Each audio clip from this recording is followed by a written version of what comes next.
7h28, 21, c'est l'heure de la revue de presse de Mohamed Ali Mouba. Bonjour.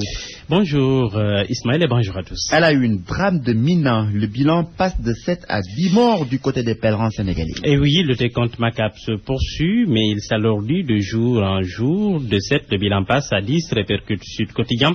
Du coup, enquête s'interroge. Faut-il craindre le pire? En tout cas, le bilan très provisoire de dimanche, souligne Walfadjri, sera certainement revu à la hausse les jours à venir, puisque les 52 pèlerins perdus de vue n'ont pas fait signe de vie. En plus, ce chiffre n'a pas été revu à la baisse. Un voyagiste privé du nom de Palameng apporte de l'eau au moulin du confrère.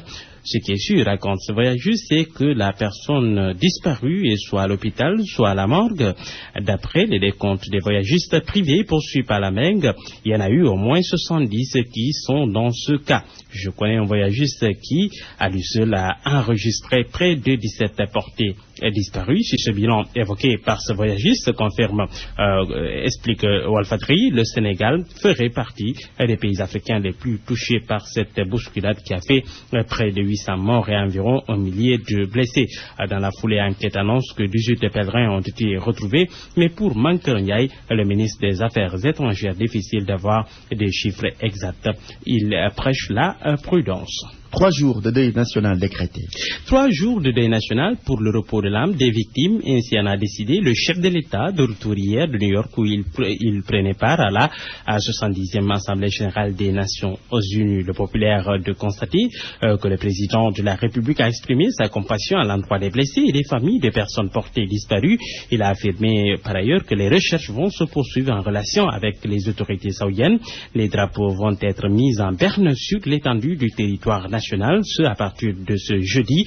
Des minutes de silence observées durant les cérémonies et surtout les rumtels entendaient les fastes remisés au placard pendant ce temps. Mais à la vérité, il faut dire que le Sénégal décrète son deuil national bien après la plupart des pays qui ont subi le même drame. Le populaire cite l'exemple du voisin malien, du Bénin, du Niger ou du Nigeria. Le pays, selon le journal, tous ces pays ont tout fait de mettre le drapeau en berne à la mémoire de leurs victimes tombées en Arabie Saoudite. Mais faut-il s'en tenir là, Mohamed Ali Mouba? Pour Sambala Arnaud, ceux qui ont tiré le vent doivent le boire jusqu'à la lie. Des têtes doivent tomber. Les couacs notés dans l'organisation ne peuvent être passés par pertes et profits. Le témoin filme pour sa part contre les autorités saoudiennes. Selon le journal, les centaines de morts à Mouna n'émeuvent guère Riyad.